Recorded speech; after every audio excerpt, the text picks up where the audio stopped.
Hi friends.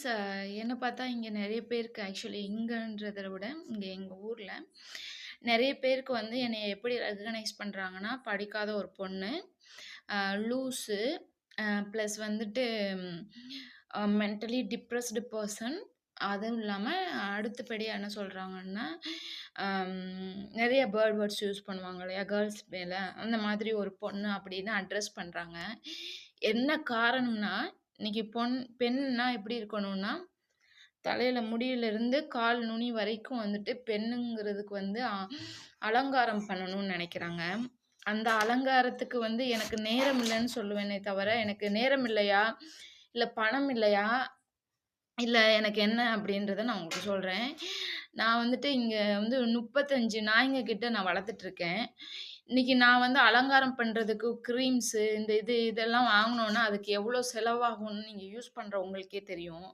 உயிர்களுக்கு காக்குறதுக்காக, அவங்களுக்கு சாப்பாடு போடுறதுக்கு நான் வந்துட்டு இதெல்லாம் வந்து யூஸ் பண்ணலாம் கண்டிப்பா. அலங்காரம் பண்ணி தான் என்னைய வந்து அழகா காட்டிக்கணுன்ற அவசியம் இல்ல. இந்த குழந்தைய பாருங்க, எவ்வளோ அழகா வந்து என்ட்ட பேசுதுன்னு. தெரியுதா உங்களுக்கு? என்னம்மா என்னம்மா இந்த வெயிட் பண்ணு. அப்படின்ற போது ஒரு உயிர் வந்து நம்மள நம்பி நம்மள வந்துட்டு ட்ரஸ்ட் பண்ணி அது வந்து நம்மகிட்ட வந்து வாய் இல்லைன்னாலும் அதோட அம் அது நினைக்கிற கருத்துக்கள நம்மகிட்ட ட்ரான்ஸ்ஃபர் பண்ணுது இல்லையா? அந்த மாதிரி ஒரு வரம் கிடைக்கிறது வந்துட்டு பெரிய வரம். அது வந்து எல்லாருக்கும் கிடைச்சிராது. எனக்கு கிடைச்சிருக்கு அந்த வரம். அந்த வரத்த வந்துட்டு நான் கண்டிப்பா யூஸ் பண்ணுவேன். என்னோட ஒரே நான் வந்து அன்எஜுகேட்டட் இல்லங்க. ஐ அம் எஜுகேட்டட். அண்ட் மெட்ரிகுலேஷன்ல படிச்சேன். எஸ்டிஏ மெட்ரிகுலேஷன்ல அப் டூ 12த் வரைக்கும் படிச்சேன். And BE graduation EC department டிஸ்டிங்ஷன்ல கம்ப்ளீட் பண்ணியிருக்கேன். ஸோ நெக்ஸ்ட் வந்துட்டு சென்னையில வந்துட்டு நியர்லி ஒரு 4 இயர்ஸ் ஒர்க் பண்ணேன் இங்க பேங்கிங் செக்டார்ல. கொரோனா டைம்ல வந்துட்டு நம்மளே ஃபுட் இல்லாம நெறைய திரிஞ்சோம். ஸோ நான் டாக்ஸ்க்கெல்லாம் ஃபீட் பண்ணிட்டு இருந்தேன். அதனால அவங்களோட அன்பு வந்து என்னைய வந்து எங்கேருந்து போக விடல.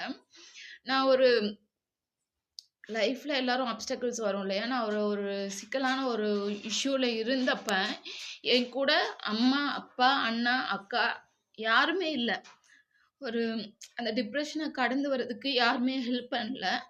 நான் நெறைய சூசைடல் வந்து ட்ரை பண்ணேன். பட் அது தப்புன்னு எனக்கு உணர வச்சது இந்த வாயில்லா ஜீவன் தான். நான் இன்னைக்கு வாழ்ந்துட்டு இருக்கேன்னா, அதுக்கு காரணம் பப்புன்ற ஒரு லேப்ரடார் டாக். அது இன்னைக்கு உயிரோட இல்ல. அதுக்கு வந்துட்டு நான் தான் காரணம்னு நான் ஒரு கில்ட்டியா ஃபீல் பண்றேன். கரெக்ட்டா பார்த்துக்கலையோன்னு. என்னோட என்னோட ஆசை என்னன்னா, நான் ஒரு டாக் ஜூ ஆரம்பிக்கணும். அதுக்கு கொஞ்சம் ஹெல்ப்